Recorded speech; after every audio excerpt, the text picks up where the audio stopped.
할렐루야. 오늘은 삶으로 드리는 1000번째 702번째 계시록 제41강을 강의하겠습니다. 오늘은 성경에 나오는 면류관에 대해서 함께 살펴보고 은혜를 나누고자 합니다. 면류관은 크게 두 가지로 나눕니다. 하나는 디아데마, 두 번째는 스데바노스라고 하는 단어입니다. 본래는 관이라는 단어로 사용되었는데 우리나라에서는 그게 부정적이죠. 시체를 담는 관을 얘기하니까 생각을 하게 되니까 이것을 바꿔서 면류관으로 부르는 것입니다. 면류관은 6가지라고 주장하는 사람이 있는데 실제로는 7가지가 맞습니다. 완전수 7을 사용해서 7가지 면류관을 얘기하는데 그 면류관은 스테파노스를 얘기합니다.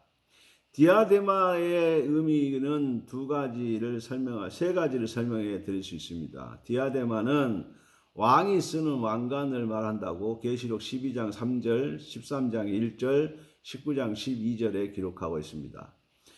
12장 3절의 경우 용의 왕관, 왕관은 하나님이 쓰시는 왕관인데 주님이 쓰시는 것인 왕관인데 주님을 흉내내고 하나님을 흉내내는 거짓 삼위일체가 왕관을 쓰고 있다. 그것이 바로 거짓 삼위일체다. 하나님의 삼위일체를 흉내내는 것이 계시록 12장 3절의 경우입니다. 하늘에 또 다른 이적이 보이니 보여라 한 큰 붉은 용이 있어 머리가 7개요 뿔이 10이라 그 여러 머리에 7 왕관이 있는데 그랬습니다. 개역 한글에는 그 여러 머리에 7 면류관이 있는데 이렇게 돼 있고 개역 개정에는 7 왕관이 있는데 이렇게 기록이 되어 있는 겁니다. 계시록 13장 1절의 경우에 두 번째 계시록 13장 1절의 경우에 짐승의 왕관, 내가 보니 바다에서 한 짐승이 나오는데 뿔이 10이요 머리가 7이라 그 뿔에는 10 왕관이 있고 그 머리들에는 신성모독하는 이름들이 있더라 그랬습니다. 개역 한글에는 그 뿔에는 10 면류관이 있고 그래서 면류관으로 표현했고 개역 개정에는 10 왕관이 있고 그래서 왕관으로 표현을 합니다.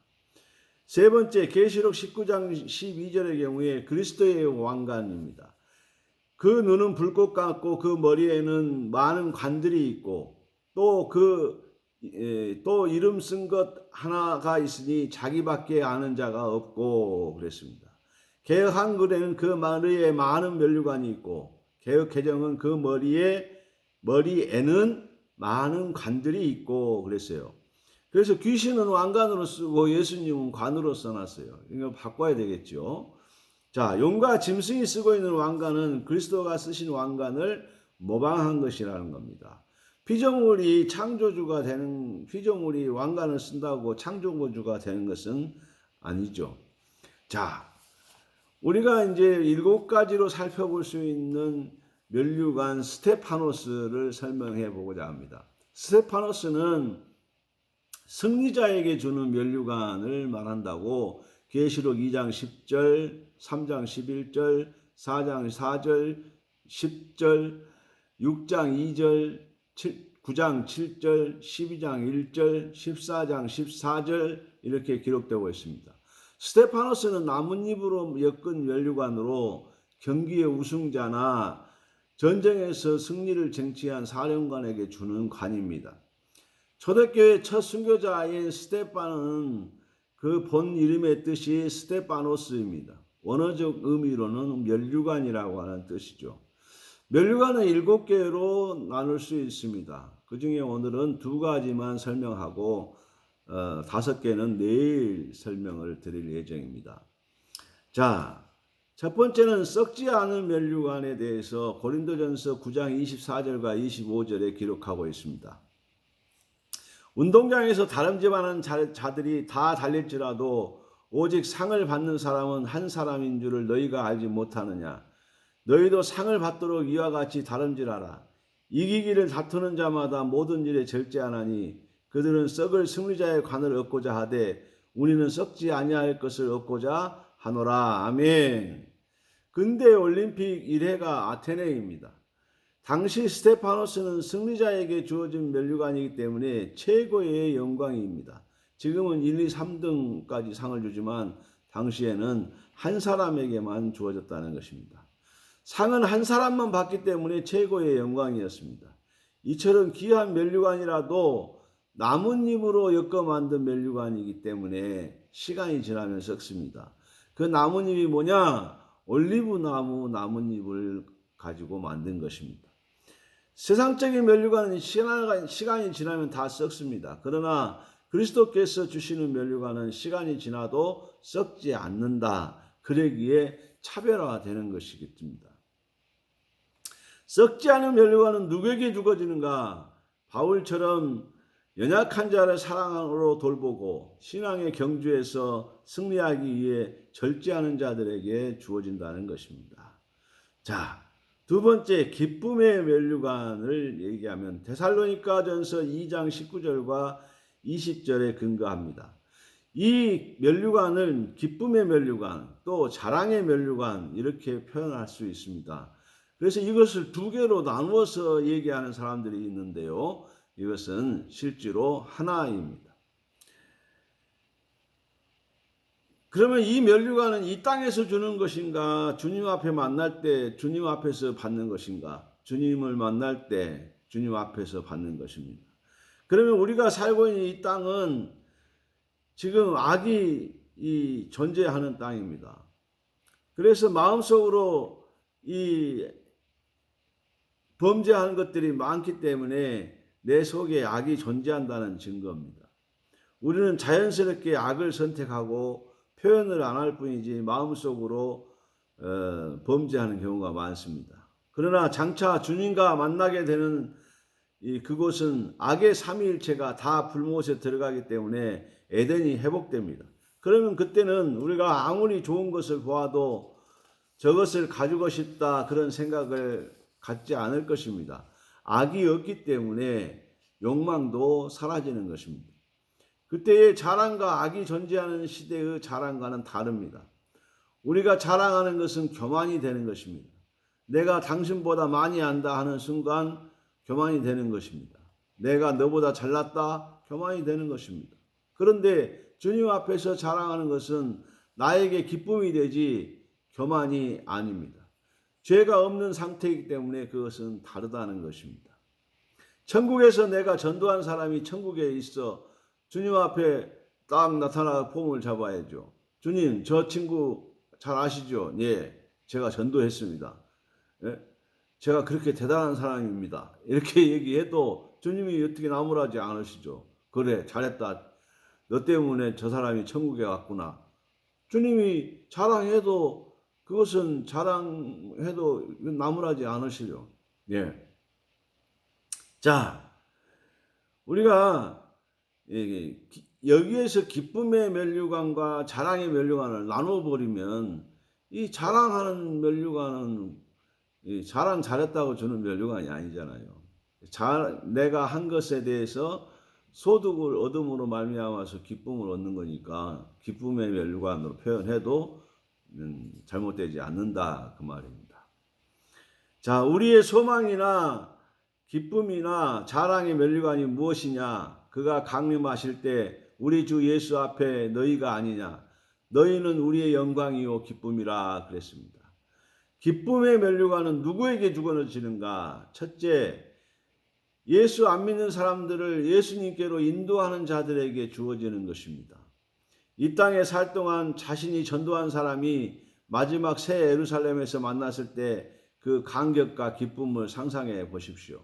이루 말할 수 없을 정도로 기쁨이 크지 않겠습니까? 이때 주님에게 자랑할 수 있지 않겠습니까? 예수님 보십시오. 제가 전도한 사람이 이곳에 왔습니다.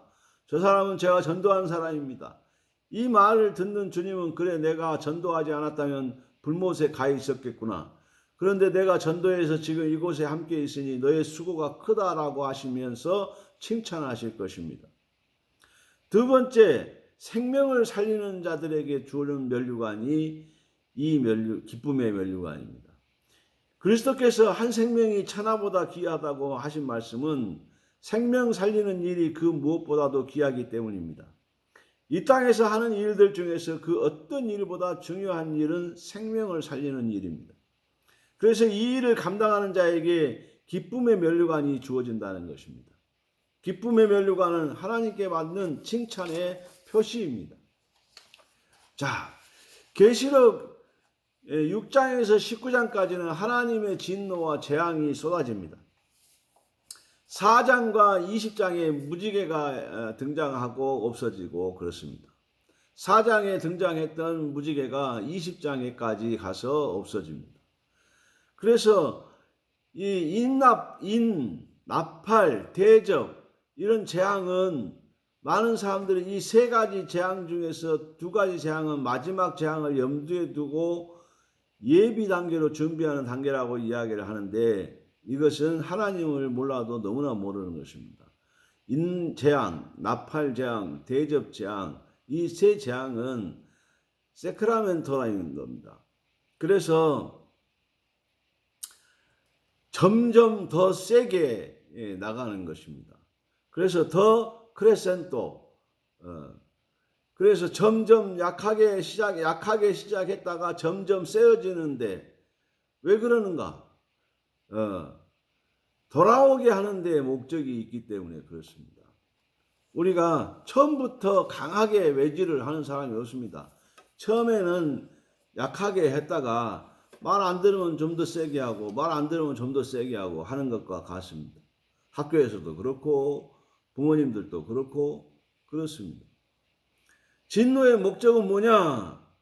처음부터 죽이겠다는 데 목적이 있는 것이 아니라 돌아오게 하는 데 목적이 있는 것입니다. 처음부터 죽이겠다고 하면 6장, 7장에서 죽일 수 있습니다. 그런데 하나님이 20장까지 가서 무지개를 없애십니다. 그만큼 참고 인내하시는 거죠. 이미 진노하시기 전에 무지개가 나타났다. 그건 뭐예요? 이것을 말하기 전에 무지개를 보여줌으로써 하나님이 우리에게 내 마음이 이렇다 하는 것을 알려준 것입니다. 창세기 9장을 염두에 두면서 누구든지 손들고 돌아오면 받아주려고 하는 것이지 재앙으로 인해서 너희를 죽이고 보복하고 잘못되게 하고 그런 데는 전혀 관심이 없습니다. 오직 너희가 돌아오는 것에만 관심이 있다는 것을 보여주시기 위해서 4장에서 무지개를 보여주신 것입니다. 하나님이 죽이려고 하는데 목적이 있다. 그러면 6장 1절에 재앙이 시작되었을 때 바로 죽일 수 있습니다. 6장 2절에 가서 무지개 없애버리면 돼요. 그런데 무지개가 20장까지 등장을 합니다.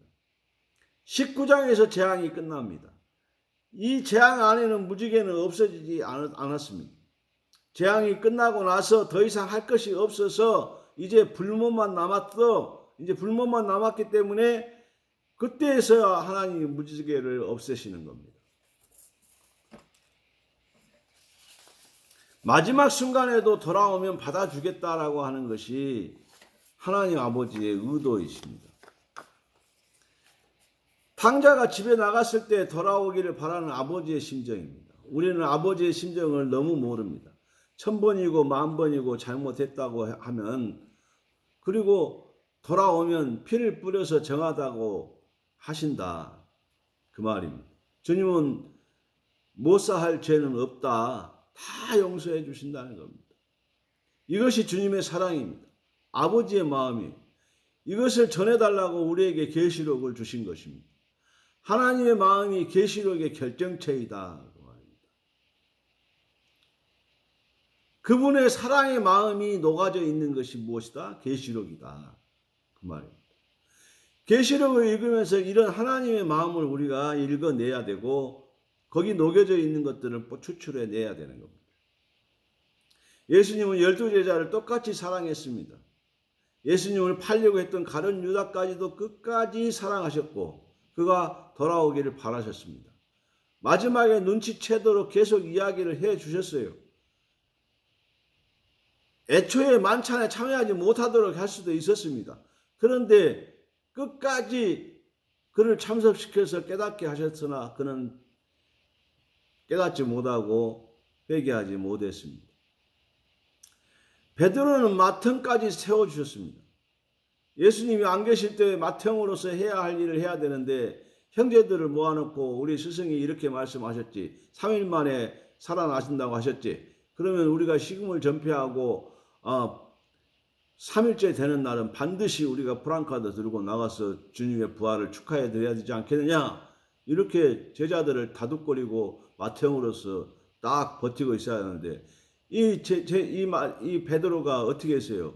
야, 우리 다 고기 잡으러 가자. 그래서 갈릴리로 다 돌아갔습니다. 여러분, 그러면서도 그러함에도 불구하고 주님은 베드로를 찾아가시잖아요. 그리고 밤이 맞도록 수고하고 고기 한 마리 못 잡은 베드로를 불러내시고 배 오른편에 그물을 던져라 라고 말씀하시잖아요. 그리고 받아주십니다. 여러분, 도마는 내가 만져보고 손으로 보고 눈으로 보고 손으로 만져보고 그 다음에 믿겠다고 하는 그 도마도 주님은 받아주십니다. 요한의 경우도 예수님의 사랑을 많이 받았습니다. 사랑을 많이 받았기 때문에 주님의 사랑을 전해주신 겁니다. 요한복음, 요한 1, 2, 3서에서 또 계시록에서 보여주는 것입니다. 히브리서 13장 8절을 근거로 해서 찬송가 135장이 쓰여졌습니다. 어저께나 오늘이나 언제든지. 우리 주님은 어제나 오늘이나 영원토록 동일하시다는 겁니다. 그의 자녀들은 동일하게 똑같이 사랑하신다는 겁니다. 그런데 우리가 왜 다르게 느껴지는가? 그것은 본인이 얼마나 까칠하느냐에 따라서 달라지는 것입니다. 주님이 나를 쓰고 싶어도 내가 거부하면 주님이 우리를 쓸 수 없습니다. 그래서 주님은 편안한 나귀, 우리가 이해하지 못한 편한 나귀를 쓰시는 것입니다. 짐을 실을 때 말에게도 실을 수 있고 나귀에게도 낙타에게도 실을 수 있고 나귀에게도 실을 수 있죠. 그런데 이 세 짐승 중에서 가장 순종적인 짐승이 나귀입니다. 말과 낙타는 짐을 웬만큼 실고 자기 몸에 초가가 되면은 흔들어가 털어버립니다. 그러면 더 이상 실지 못하죠.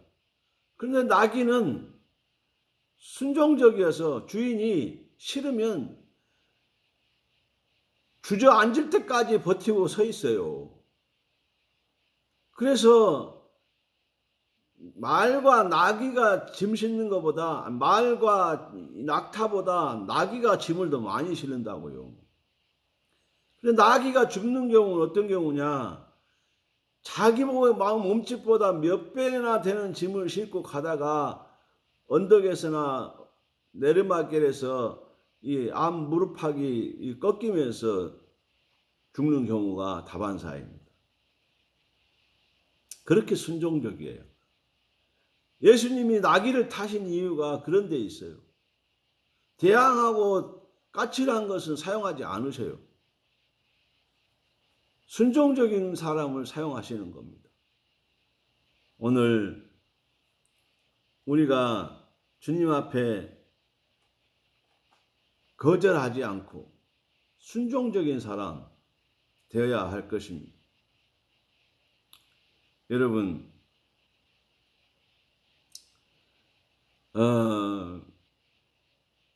교회 일을 하다 보면, 주님의 일을 하다 보면 몸에 겨울 때가 있고 힘에 겨울 때가 있어요. 정말로 한계 상황에 부딪힐 때도 있습니다.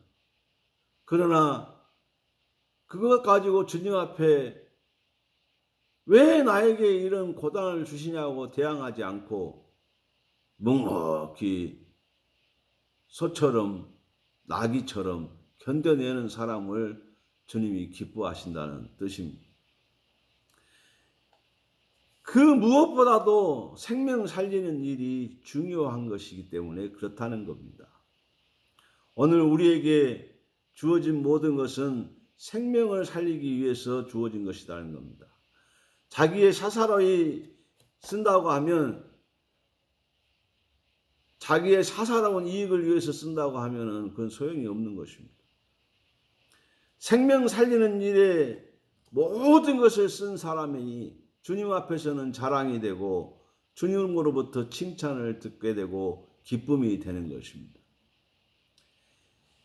이와 관련해서 다니엘서 12장 3절에 보면 많은 사람을 옳은 대로 돌아오게 한 자는 별과 같이 영원토록 비치리라. 아멘.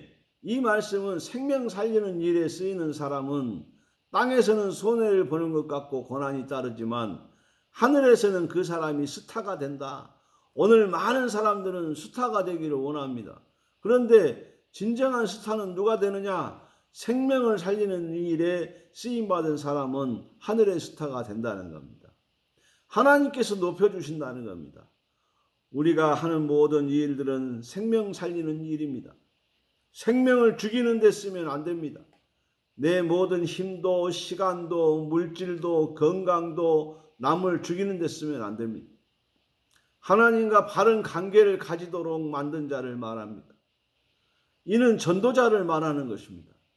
전도자는 비록 땅에서 고난을 당할 수 있으나 하늘의 스타가 되어 영원토록 비춰질 것이라고 말씀하시고 계시는 겁니다. 아멘. 사랑하는 성도 여러분, 주님을 위해서 희생하고 생명을 살리는 일에 노력한 사람에게 하나님의 기쁨의 면류관을 주신답니다. 나주에 기쁨 되기 원하네 하는 찬양이 있었는데 그 찬양처럼 하려고 하면 주님의 기쁨이 되고자 하면 생명을 살리는 사람이 되십시오. 기쁨의 면류관을 받고자 하면 생명을 살리는 사람이 되십시오. 어떤 고난도 참아내고 견뎌내고 생명을 살리는 일에 올인해야 될 것입니다. 사람을 미워하는 건 쉽습니다. 그러나 사람을 용납하고 이해하고 받아들이는 것은 어려운 일입니다. 함에도 불구하고 그 영혼을 구원하는 일이라고 하면 우리는 참고 인내해야 할 것입니다. 이 밤에 그런 각오와 결단이 저와 여러분 속에 있기를 주의 이름으로 축복합니다. 기도하겠습니다. 살아계셔서 불꽃 같은 눈으로 우리를 보고 계시는 하나님, 우리의 마음까지 들여다보고 계시는 하나님, 우리가 마음으로 범죄하는 일이 없게 하시고 우리가 늘 주님의 마음을 닮아 생명을 살리는 일에 헌신할 수 있도록 은혜를 주시옵소서. 그래서 주님의 큰 기쁨이 되는 그런 복된 삶을 살게 해주시고 주님 앞에 갈 때에 잘했다 칭찬받는 우리 모두가 되게 하여 주시옵소서. 예수님 이름으로 간절히 축복하고 기도하옵나이다. 아멘. 아멘. 할렐루야. 또 내일 5가지 면류관에 대해서 공부하도록 하겠습니다. 내일 뵙겠습니다.